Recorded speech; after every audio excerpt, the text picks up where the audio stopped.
Well, welcome, all you wiretappers out there. Back here in the studio of Gangland Wire, retired intelligence unit detective Gary Jenkins coming from Kansas City. And guys, I have Michael Wolraich here with us in the studio or on the Zoom, and he has a book called The Bishop and the Butterfly. I'll have links to how you buy that book in the show notes.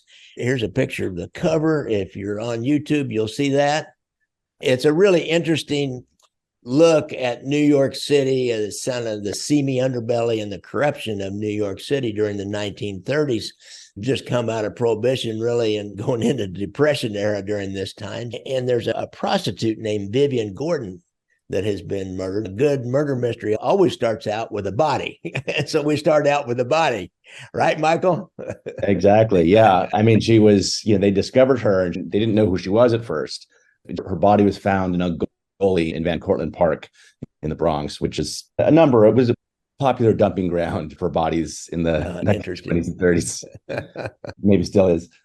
Kind of describe, where did she fit in society? She was a prostitute and she was connected to the famous Polly Adler in some manner, and that Manhattan at the time, especially, or New York City, was a smaller town.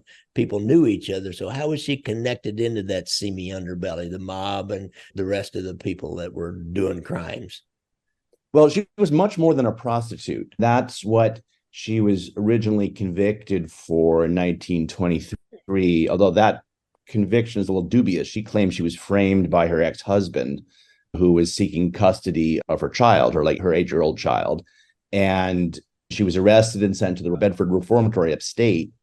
And after that experience, she's bitter. She's lost her daughter. She's branded as a prostitute. Then she turned to a life of crime, and she did some prostitution, but she was much more than that. She was best known for seducing wealthy men, wealthy New Yorkers, prominent businessmen, some politicians, and often blackmailing them as well, or blackmailing them after the affair was over. She ran stock frauds. She ran a call girl service. She did work for Polly Adler as a high-end prostitute sometimes, but they had a falling out in the late 1920s that the journalist reported there was a hair-pulling battle between them, and Polly told Vivian to get out and never come back. Interesting. So, like the famous story, Lucky Luciano was convicted of receiving money from a prostitution ring. And so how did she maneuver among these organized crime people who are always looking to suck money off of anybody that's making money out of crime? They want a piece of that action. And she was in that milieu, if you will. And so how did she navigate that? Yeah, so she knew some of those guys. She was living in the Park Central Hotel on 7th Avenue, just south of the park there, near what's now Billionaires Row. But it was famous for gangsters in the time. That's where Arnold Rothstein was shot and killed. And she was living there. I don't know if she was living there at the time he was murdered, but she knew him through there. And also allegedly knew and hung out with Legs Diamond. But she was closer with another gangster, an Irish mobster named Vanny Higgins, who was running bootlegging out of Brooklyn. He had a fleet of airplanes. He had this torpedo boat. He would get liquor from Canada and smuggled in. And Vivian Gordon was good friends with his girlfriend, a young woman named Jean Stoneham. They were roommates for a time. And so she was pretty well connected to Vanny Higgins. Higgins is not as well known as some of the other folks, but he was actually sometimes ally and later enemy of Legs Diamond. And some people think he was one of the guys who attempted to shoot Legs Diamond. Legs Diamond, of course, survived multiple shootings. Yeah, they couldn't kill. It couldn't kill him. The journalists called him like the human skeet. The human clay pigeon. That's what it was. Clay pigeon. Yeah, thank you.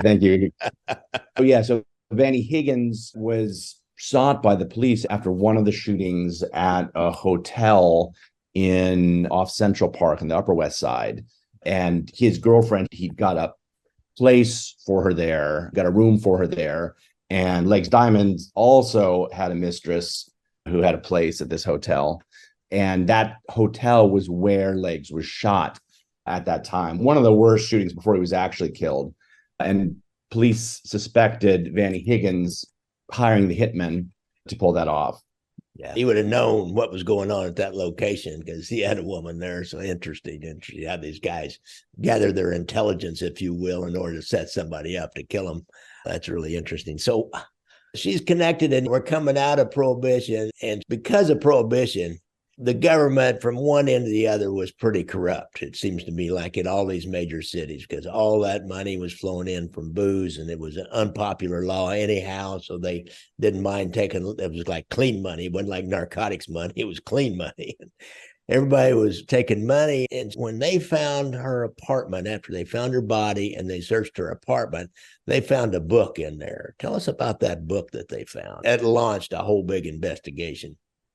Yeah, exactly. So, I mean, just adding to that context of the time, I mean, the city was run by the political machine, Tammany Hall, which is famous in New York history, and Gangs of New York talked a lot about Tammany Hall. It really ruled the city from the early 1800s until this period, until the early 1900s, until the 1930s.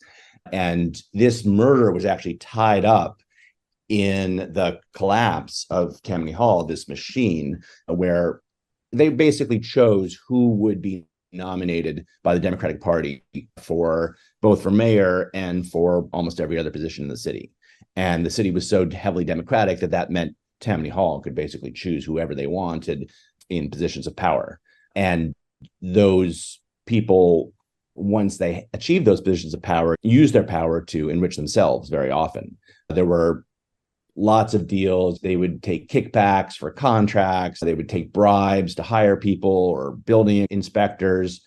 There were cops shaking down gambling dens. It was a really corrupt city back then. And it only became more corrupt in the 1920s with Prohibition, because basically a lot of these gangsters had connections at Tammany Hall. So Arnold Rothstein was particularly well known for being connected with these politicians, and he would use those connections to help protect the rum runners and the gangsters who were running these operations. And they would basically pay Rothstein for protection, not necessarily muscle, but his connections with the police and politicians. And so when Rothstein was shot at the Park Central Hotel, Tammany started freaking out, a lot of the big officials, because Rothstein knew a lot of those folks. And a lot of people believe that they purposely did not try to find the killer, because they were trying to bury that murder and bury any connection to Arnold Rothstein. So that was sort of what was going on in New York at that time when Vivian Gordon was murdered. And that those books that you're talking about were diaries they found. So they found a list of names. They found black books with lists of her targets and some of the men that she'd blackmailed or were planning to blackmail. They found names of gangsters like Rothstein and Diamond and Vanny Higgins. And they found these diaries that described the 3 years of her life right before her murder. And they found a letter. And the letter was what really made this case, which was already a sensational case, just made it explosive. Just the whole city became obsessed with it. It was over the news, on the news headlines for months, not even in New York. I mean, I found references to the story as far away as Singapore and Sydney, Australia. This was big news. And the reason it was big news was because that letter came from an anti-corruption commission. That was a state commission that had been set up by the governor at the time, Franklin Delano Roosevelt, set up to investigate some bribery by judges in New York. And the judges were known as magistrates. And so it started off pretty small. They found some magistrates that took some money, but then they uncovered something bigger, or at least more sensational. They found out that there was a ring of cops and vice cops whose job it was to arrest prostitutes and gamblers, and defense attorneys and bondsmen to frame innocent women for prostitution. And it was a shakedown. The cops would arrest the women on flimsy or fabricated evidence.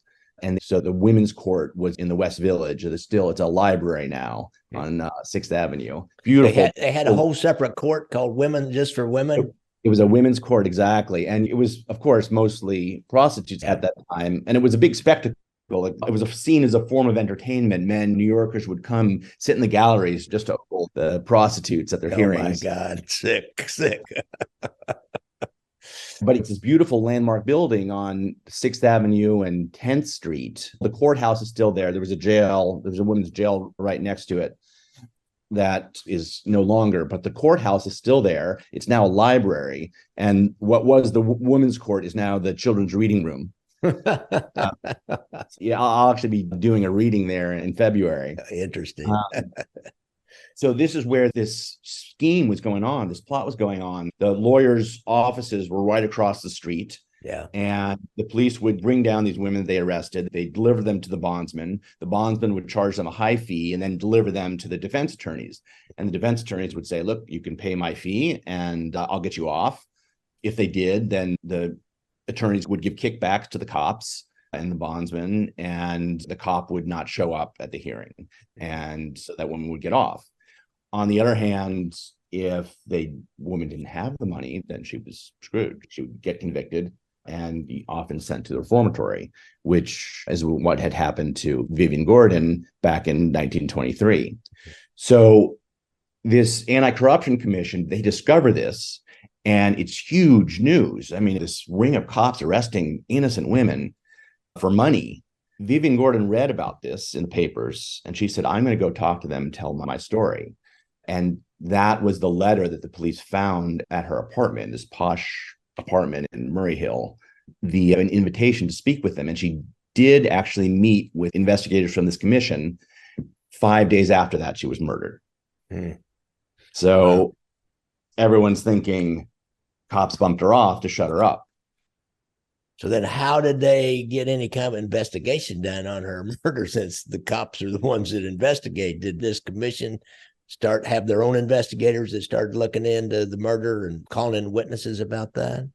So yes, the investigation was led by a former judge. His name is Samuel Seabury. The name is kind of famous from Hamilton because his great-great-grandfather was the first Episcopal bishop in the United States. And he was a loyalist at the time. And so he and Hamilton didn't get along very well. So this is his great-great-grandson, also named Samuel Seabury. And people called him oftentimes the bishop both because of his ancestor and because he was this real imperious, moralizing guy. A lot of integrity, but talked down to people, spoke perfectly, never cursed. Yeah, he was a true straight arrow. So he's the bishop in the title of my book, The Bishop and the Butterfly. Bishop and the Butterfly is Vivian. All right. I was going to ask you how you got that title. Thanks for explaining that. She's the Broadway butterfly, which she was an actress, but it was more, they called women who hung around with some of the gangsters in Broadway area, they called them Broadway butterflies. Mm-hmm. Yeah, so Seabury, he started interviewing witnesses to see what Vivian Gordon knew, try to figure out why she'd been killed, interviewed some of her friends at the time. Then there was also another investigation going on out of the Bronx. That's where the murder was. But the cops knew right away this was a big deal. And the police commissioner, the Mulrooney, he basically took over the investigation from the get-go because it was so political and so freighted that he felt that he needed to assure the public that the police were working on it. And so he assigned 200 officers to this case. Wow. And they would gather, and their original headquarters were actually in her apartment. And so a bunch of cops would be crowded in there, and all these journalists would be crowded in there, and they'd be talking about the case. And the journalists are meanwhile going through and finding evidence on their own in the apartment. Yeah, I've seen those pictures. Those old crime scene photos where there's cameramen and reporters looking through stuff and taking pictures. And it was crazy. Yeah, that doesn't work that way now. But no.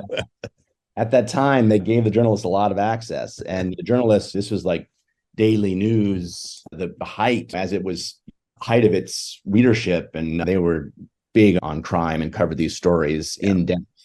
And so they were all over the story.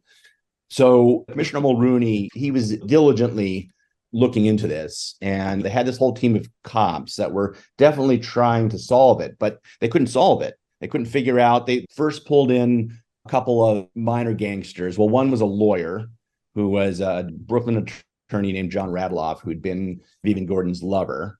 And they'd had this love-hate relationship and were constantly threatening each other. But he didn't have a criminal record. And then he had a assistant who was a thug, Chowderhead Cohen. Great name. And yeah, Sam Cohen was his name, but everyone called him Chowderhead. Chowderhead. She wrote about these guys in her diary. She'd talk about how Radloff threatened to kill her and said, if anyone reads this, I'm writing down what Radloff said just in case.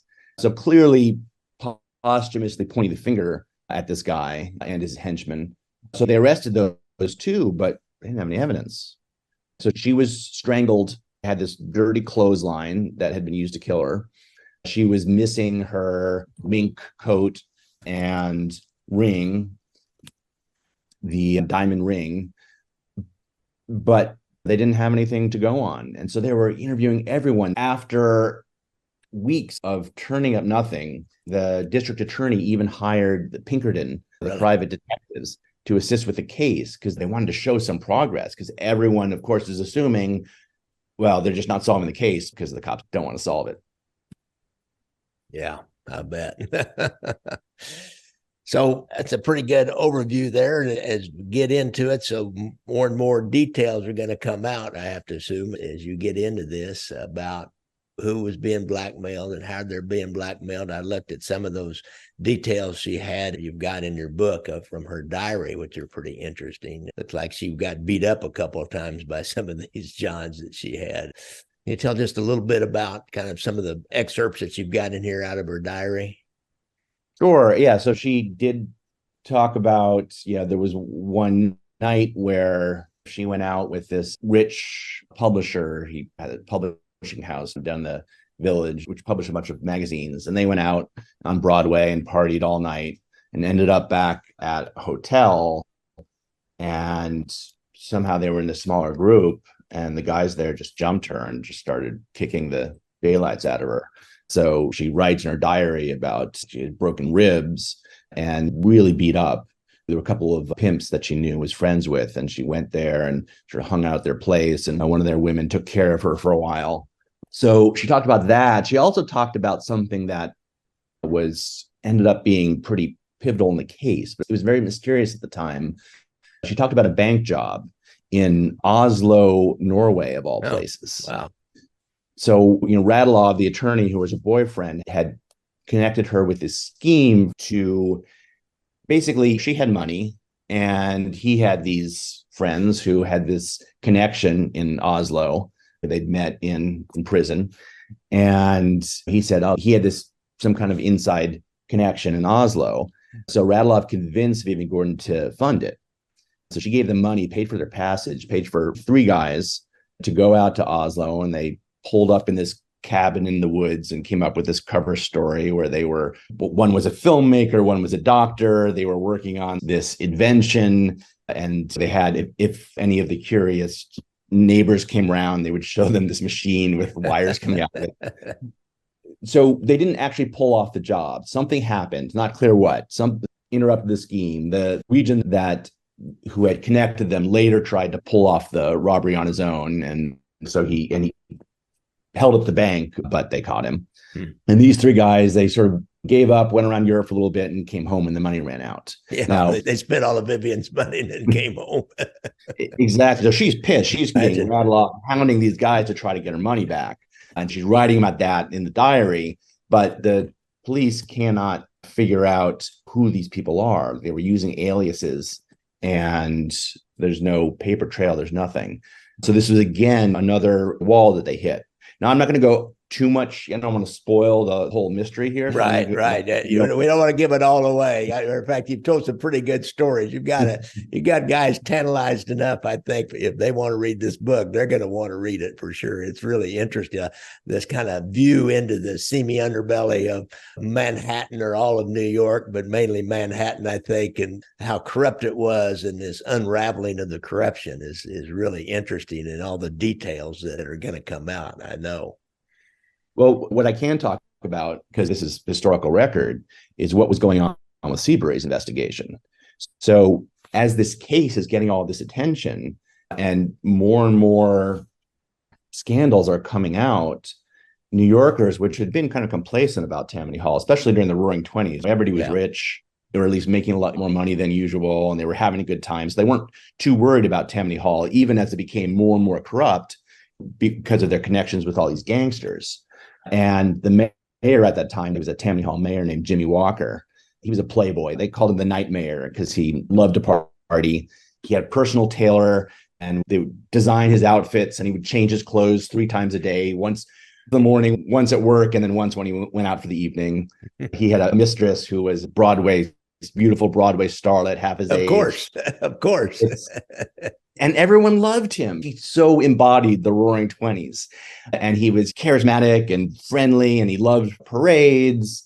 He ran LaGuardia, who later became mayor, ran against him in 1929. And he was arguing, he's like, this guy's corrupt. Tammany Hall's corrupt. We got to do something about this. Nobody listened. Jimmy Walker just crushed LaGuardia in that election, and so was reelected in 1929. That happened right after the stock market crashed. But then as the Depression started to set in and the good times went away, people started looking around and seeing how incompetent the city government was and how corrupt. And they started to get angry. And then when these scandals started coming out, they got even angrier. And then especially when this sort of sensational murder happened, people started to blow their top. The newspaper started writing all about it. FDR, governor, was getting nervous because he was already thinking about running for president. Mm-hmm. And he didn't want to piss off Tammany Hall people because he needed their support. So they controlled so many delegates that he needed their support for the nomination. So he was really kind of trying to keep this investigation small. But there was so much political pressure because of everything that the investigators had discovered and what was going on in Vivian Gordon's murder that he eventually allowed the investigation to expand its power. And they started investigating not just a few judges and cops, they started investigating everyone in the city. So all these Tammany people, they were turning up all this evidence of corruption. Like they would go through people's bank records. They would find these huge bank accounts for people with really small salaries. Mm-hmm. And they'd haul them into the hearings. And these guys would be like, oh, I had a rich uncle, or I got lucky on a horse. And sort of became a joke. Everyone had a rich uncle. Or they would talk to Seabury, would ask him, where did you keep this money? And they would answer like, oh, in a tin box. And so they'd sort of see in Seabury would be like, well, that's a very magical tin box you must have there. So it was getting bigger and bigger. People were getting dirt on. They were finding these corruption scandals. And then they found out the mayor also had a slush fund. Mm-hmm. Totaled about $1 million. Wow, in 1930s. And yeah, that's a lot of money. And so Seabury hauled Jimmy Walker in too. This was at the state Supreme Court building down off Foley Square. It's the one with the big pillars that you always show in Law and Order. Mm-hmm. That's where the hearings were held. And when Jimmy Walker, his car pulls up and he steps out in this, like, he's wearing entire blue suit, blue tie. He has a blue handkerchief in his pocket, comes out, waves at the crowd. They're all cheering because they still love him. He wades through the crowd, up the steps into the building. And then for next 2 days, he and Seabury it's a battle of wits. So Walker was known for his quick wit and his one-liners. He was like, always crack people up. So Seabury's trying to drill into him and figure out, where's all this money coming from? Why is he getting all this money? And he's just dropping wisecracks. And didn't really have a good explanation. He said that, oh, these were friends of mine. They gave me money out of generosity. They included me in this stock deal. I don't really know anything about it. I don't know anything about how money works. Sounds familiar in present day. Yes. Yeah. I get into politics, but there are some analogies. I mean, yeah. I'll say this: Mayor Eric Adams likes to call himself the nightlife mayor. So, night mayor, nightlife mayor. Interesting. New York City has always been colorful. No matter what, it's always been colorful. Yes. That's part of the charm. That's half or 3/4 of the charm of New York City. I don't know how anybody lives there, but it is colorful. And then really, this was just a moment in New York. This is such a New York City moment with Seabury and Walker going at each other. And that wasn't even the end of it. After their hearing, Roosevelt was like, I have to think about this. And he went to the convention and he got nominated to be for president. And then after that was done and he was safe, if he said, okay, Seabury, Walker, come up to Albany. They came to his executive office and he sat them down and he was grilling Jimmy Walker about this evidence that Seabury had turned up. I'll stop there. That's also a little bit of the spoiler, although if you can figure it out if you read the history. But that was sort of the climax of this whole anti-corruption investigation. Yeah, it's really interesting. And I think nationwide during those times, I know in Kansas City, we had a new broom sweep and clean by 1939 and swept out all the old dirty politicians, fired every policeman we had in Kansas City and hired all new people and starting in 1939, which those effects lasted clear up until about the time I came on the 1970s. One of the last guys that was hired in 1939 was still around, just retired. He'd stayed on like 40 years or whatever. But it's amazing, and I bet other cities had the same kind of a dynamic. Yeah, absolutely. I mean, New York was probably the worst. I mean, others after, Chicago was really bad, but New York in the 1930s, there was a lot of dirt there. This was the climax of that era. And it was sort of after this that Mayor LaGuardia, who the airport is named after, won election. Threw all the slot machines in the river. So that was also with Prohibition ending, he was really able to clean up the city. And so when I write the book, I set this up as two stories. I modeled it off of Devil in the White City, which did this. I don't know if your listeners have read that, but there's this serial murder in Chicago in the 1890s. And then there was a story of the architect behind the World's Fair there. And they're really two separate stories, but he weaves them together so incredibly that you're sort of on the tip of your edge of your seat trying to figure out how they're going to stop this murderer. And at the same time, it's interwoven with this incredibly interesting history of the World's Fair. I don't know. So tried to do that same approach with my book, where you have on one hand, you have this murder going on, and the murder is tied to this other investigation. And the chapters will go back and forth. As you're hearing about the murder investigation, you're seeing the city investigation develop. And I found them just both fascinating historical developments, one at kind of a small personal crime scale and the other at this epic historical scale. Yeah, interesting. Yeah, guys, if you want to know a whole lot more about New York City and its history and where it came from to where it got eventually, now you got another Jimmy Walker as the mayor. So I don't know if New York City's changed that much or not. What do you think, Michael? Has it really changed that? It has. It has. You don't have cops going around trying to set up housewives as prostitutes and shaking them down with the bondsmen, except maybe on a minor basis. Narcotics is a deal now for doing stuff like that, I think. But it is much, much less than it was back then. And it's just part of our national fabric, our heritage for big cities that went through Prohibition, the Depression, and corruption in city government, and then starting to clean it up. And this is the quintessential story about that, it sounds to me like. Absolutely. And yeah, as I mentioned, a lot of these, I didn't get as much into it, but there are a lot of connections with these gangsters. Now, Lucky Luciano, he had I don't know how credible this is, but there was a biography or autobiography with a ghostwriter, Lucky Luciano, where he says basically that he and the rest of the mafia were basically running the city and calling the shots. Yeah. He said they were the ones that helped FDR get nominated. And he talks about this Seabury investigation. And so I think that's exaggerated, but certainly there were a lot of connections at that time. Yeah, that's interesting. It was the last testament of Lucky Luciano, guys. If you want to try to find, I don't even know if it's available, any kind of reprints or anything out there. And in Chicago, if you think about on up into with JFK and Giancana, and he swears that they helped JFK become president. And that's why when he hired Bobby Kennedy and they turned on him, then that's why they supposedly had something to do with killing JFK. So there's like the myth and the facts are always mixed up among each other with the mob and politics and how powerful they are or not powerful. It's a hell of a story. I'll say that. Yeah, absolutely. I really appreciate you coming on, Michael. Michael, you've done a couple other books. I'll have links to your author page and to this book, of course. And you've got a couple other. You've got one about Theodore Roosevelt, and you've got one that I bought, and I found it pretty interesting about the different myths that are fed to us through the popular media, and especially the different news channels, and kind of where those came from. And like we said before, a little bit ahead of your time, I think. But we'll have links to those books out there. That was the title of the second book. All of a sudden, I've got it now. It's in the other room. Unreasonable Men. Unreasonable Men. Yeah. So, anyhow, I really appreciate you coming on the show, Michael. Thanks so much for having me, Gary. I really enjoyed talking to you, and I really appreciate you inviting me in. Okay. All right. Well, guys, I like to ride motorcycles, so look out for motorcycles when you're out on the streets there. And if you have a problem with PTSD, remember to go to the VA website if you've been in the service and get that hotline number. And hand in hand with PTSD is drug and alcohol addiction.